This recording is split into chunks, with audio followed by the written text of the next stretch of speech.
Hello దోస్తులు, welcome back to my channel. ఈరోజు వచ్చేసి ఉగాది మినీ వ్లాగ్ అనమాట. Happy Ugadi to all. And ఈరోజు ఉగాది పచ్చడి ఎలా చేసుకుందాం చూసేద్దాం తెలంగాణ స్టైల్లో. ఫస్ట్ అయితే మామిడికాయ తురుము, గసగసాలు, పుట్నాలు, కొబ్బరి, ఇంకా యాప పువ్వు తీసుకోవాలన్నమాట. నేను వచ్చేసి ఇక్కడ ప్రాసెస్ అయితే చెప్పేస్తున్నాను, చూసేయండి. చూడండి, మొత్తం చింతపండుది ఇది మనం రెడీ చేసుకోవాలి. నెక్స్ట్ చూపించేస్తాను. ఇప్పుడైతే తెలంగాణ స్టైల్ ఉగాది పచ్చడి అయితే రెడీ చేసుకుందాం. ఫస్ట్ వచ్చేసి చింతపండు గుజ్జు తీసుకొని దాంట్లో వాటర్ అనేవి యాడ్ చేసేసుకున్నాం. నెక్స్ట్ బెల్లం యాడ్ చేసేస్తున్నాను. బెల్లము మనకు టేస్ట్కి సరిపడా యాడ్ చేసుకోవచ్చు, మరీ అంత ఎక్కువ యాడ్ చేసుకోకుండా.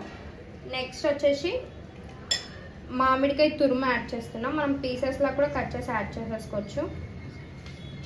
నెక్స్ట్ కొబ్బరి, కొబ్బరి తురుము కూడా యాడ్ చేసా పీసెస్లో కట్ చేసుకున్న తర్వాత యాప పువ్వు యాడ్ చేసుకోవాలి చేదు కోసం, మరీ అంత ఎక్కువ కాదు, లైట్గా ఒక 2 స్పూన్స్. పుట్నాలు యాడ్ చేసేస్తున్నాను. నెక్స్ట్ గసగసాలు, ఇది వచ్చేసి తెలంగాణ స్టైల్ అనమాట, అందుకే మీకు చూపించేస్తున్నా. ఇప్పుడు వచ్చేసి కారము, నేనైతే 1 spoon add చేసేసుకుంటున్నా. Salt,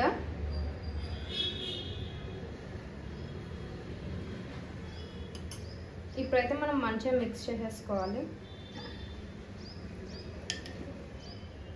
Telangana style Ugadi పచ్చడి అయితే రెడీ అయిపోయింది.